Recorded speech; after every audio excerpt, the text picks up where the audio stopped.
এই সরকারের কাছে আমাদের বিনীত নিবেদন যে বিসিএস এর যে নৈরাজ্য চলছে এই নৈরাজ্য যেন বন্ধ হয়। বিসিএস পরীক্ষাকে কেন্দ্র করে 2018 সালে কোটা সংস্কার আন্দোলন দেখেছিলাম এবং 2024-এ আবার কোটা সংস্কার আন্দোলন এবং বৈষম্য বিরোধী আন্দোলনের মাধ্যমে একটি সরকারের করুণ পরিণতি আমরা দেখতে পাই। তারপরও আমাদের বিসিএস এর যে গ্লানি, যে বৈষম্য, যে অবিচার, যে অসমতা, যে নৈরাজ্য চলছে পিএসসিতে, তার অবসান এখনো হয়নি। সেই বৈষম্যের প্রতিবাদে, নৈরাজ্যের প্রতিবাদে আজকে আমরা এখানে উপস্থিত হয়েছি। বিভিন্ন বিশ্ববিদ্যালয় থেকে আগত বিসিএস প্রার্থীরা তাদের বৈষম্যের গল্প বলার জন্য।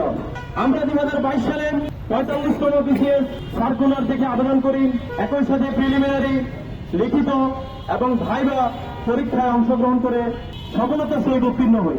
কিন্তু বর্তমান পিএসসি মহেশ্বর মুনিমের নেতৃত্বে যে পিএসসি, এই পিএসসির নৈরাজ্য এবং হটকারিতার জন্য আমরা এখনো জানি না আমাদের যে ফলাফল, আমরা কি ভাইভা পাস না ফেল, এটা আমরা এখনো জানতে পারি নাই।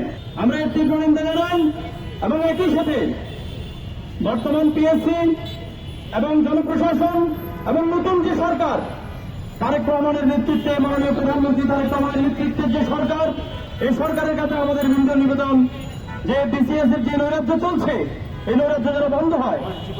আমাদের যে দাবি, তিনটি মৌলিক দাবি, রিপিট ক্যাডার সংশোধন করে আমাদের সম্পূর্ণ ফলাফল প্রকাশ করতে হবে।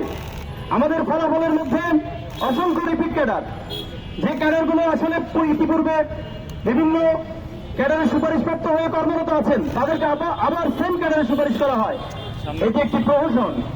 এই প্রহসন আমরা মানব না। মেধাবীরা বারবার কেন রাস্তায় নামবে, এই জবাব এই সরকারকে, এপিএসসিকে দিতে হবে। আমরা রিপিট ক্যাডার সংশোধন করে আমাদের ফলাফল চাই।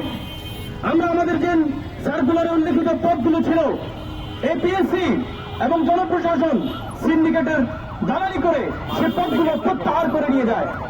আমরা চাই অনতিবিলম্বে আমাদের প্রত্যাহারকৃত পদগুলো ফেরত দিতে হবে আমাদেরকে, এবং একই সাথে নতুন করে প্রচন্ড কম প্রদানের মাধ্যমে আমাদের যে বিসিএস এর যে নৈরাজ্য এবং বেকার বন্ধ পিএসসি গঠনের যে স্বপ্ন, সেই স্বপ্নকে বাস্তবায়ন করতে হবে।